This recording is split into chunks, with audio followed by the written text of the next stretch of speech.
नमस्कार, मैं सुमलता। आप देख रहे हैं जेड न्यूज़ डिजिटल मीडिया। घर की रसोई में मिट्टी का चूल्हा हो और बेडरूम में पटुआ की सुतली से बिनी खाट, तो एक बार आंखों पर यकीन नहीं होगा कि ये जगह देश के प्रधानमंत्री रहे लाल बहादुर शास्त्री की है। ऐसा इसलिए भी कहा जा रहा है क्योंकि अब के मंत्री और विधायक सीधे सत्ता में आते ही हवेलियों में पहुंच जा रहे हैं। वहीं दूसरी तरफ 5 साल तक प्रधानमंत्री रहे शास्त्री जी का घर आज भी पुराना वाराणसी के रामनगर में उस दौर की स्वच्छ और ईमानदार राजनीति की गवाही दे रहा है।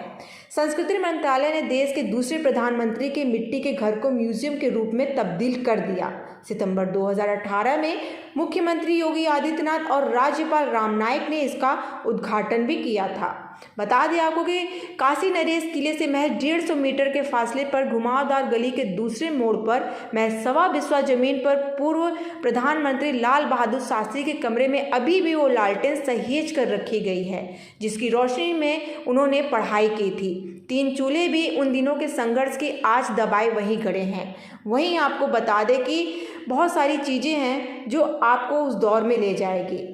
साथ ही आपको हम बता दें कि पूर्व प्रधानमंत्री लाल बहादुर शास्त्री स्मृति भवन संग्रहालय में कुल 14 कमरे हैं। इन कमरों में आधुनिक तकनीक और पुरातन का संगम दिखाया गया है। उनका जीवन परिचय महत्वपूर्ण तिथियों के साथ एक कमरे में लगाया गया है। इसमें 2 अक्टूबर 1904 को पूर्व पीएम के जन्म से लेकर के 12 जनवरी 1966 को नई दिल्ली में विजय घाट पर अंत्येष्टि तक के बारे में जानकारी दी गई है। तो आइए आपको ले चलते हैं पूर्व प्रधानमंत्री लाल बहादुर शास्त्री जी के आवास पर।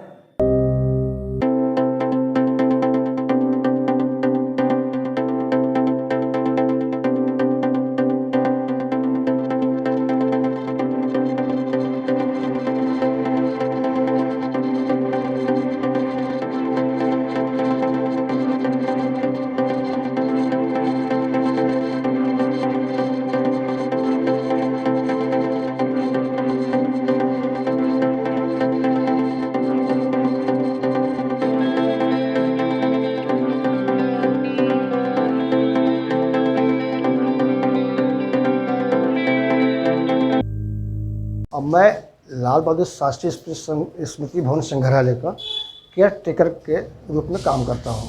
चलिए मैं एक बताता हूँ आपको संस्मरण लाल बहादुर शास्त्री जी का।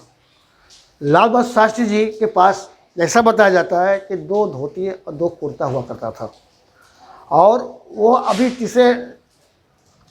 तीसरे कमरे में एक अटैची रखी हुई है, उसी में जैसा बताया जाता है कि शास्त्री जी उस पर रखते थे।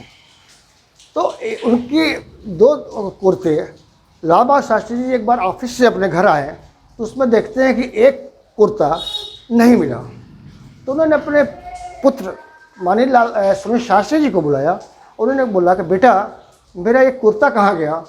तो उन्होंने कहा कि बाबूजी ये कुर्ता फटा था, थोड़ा फटा था, तो मैं माता जी को दे दिया सिलने के लिए, कि जाकर तुम ले आओ, माता जी को मांग के ले आओ। तो उन्होंने माननीय सुनील शास्त्री जी चले गए ललिता शास्त्री जी के पास, माता जी के पास अपने। उन्होंने माता जी से कहा, माता जी वो कुर्ते बाबूजी का मुझे दे दीजिए। तो माता जी ने कहा, बेटा बाबूजी के कुर्ते इतने फट गए थे कि जो मुझे मजबूरन उसको काट कर उसको पोछा बनाना पड़ा, मैं उसका पोछा बना दिया। तो सुनील शास्त्री जी आए, बाबूजी शास्त्री से कहा कि बाबूजी, उनकी हिम्मत तो नहीं हो पा रही थी, लेकिन डरते डरते कहा कि बाबूजी माता जी ने बहुत ज़्यादा कुर्ता फट गया था और उस कुर्ते को उन्होंने पोछा बना दिया।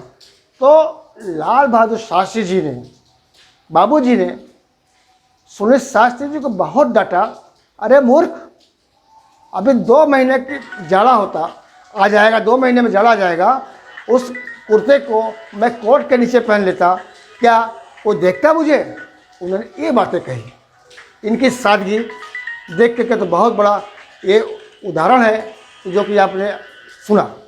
दूसरी कहानी मैं बता रहा हूँ आपको ध्यान से सुने कि लाल बहादुर शास्त्री एक बार रेल मिनिस्टर हुआ करते थे 1952 में, और 1952 में एक बार की बात है, वो सफ़र किया करते थे और जनरल टिकट में, जनरल बोगी में सफ़र करते थे। इस सादगी के बहुत बड़ा मिसाल है। और उस समय गर्मी का माहौल था, उस समय टीटी टीटी नहीं मत कहिए, वो स्टेशन मास्टर ने उनके यहाँ उस उनके बोगी में उन्होंने कूलर लगा दिया। तो लाल बहादुर शास्त्री जी बोला कि ये क्या चीज़ है, जानते तो सब थे लेकिन उन्होंने पूछा ये क्या चीज़ है। उन्होंने कहा, स्टेशन मास्टर ने बोला, सर ये कूलर है, ये इतनी गर्मी पड़ रही है, आपको ये ठंडी हवा देगी। तो उन्होंने कहा, पीछे मुड़ के देख, बोगी में जितने लोग बैठे हैं क्या उनको गर्मी नहीं लगती है? कि सर ज़रूर लगती है। क्या कि ठीक है, इसी समय सब बोगी में कूलर लगवा दो। तो स्टेशन मास्टर ने बोला कि सर मैं लगवा दूंगा लेकिन इस समय मुमकिन नहीं है, मैं कल लगवा दूंगा। तो उन्होंने बोला कि तुरंत इसी समय इस कूलर को हटा दो, और स्टेशन मास्टर को मजबूरन उसको कूलर को हटाना पड़ा। ये लाल बहादुर शास्त्री जी हुआ करते थे।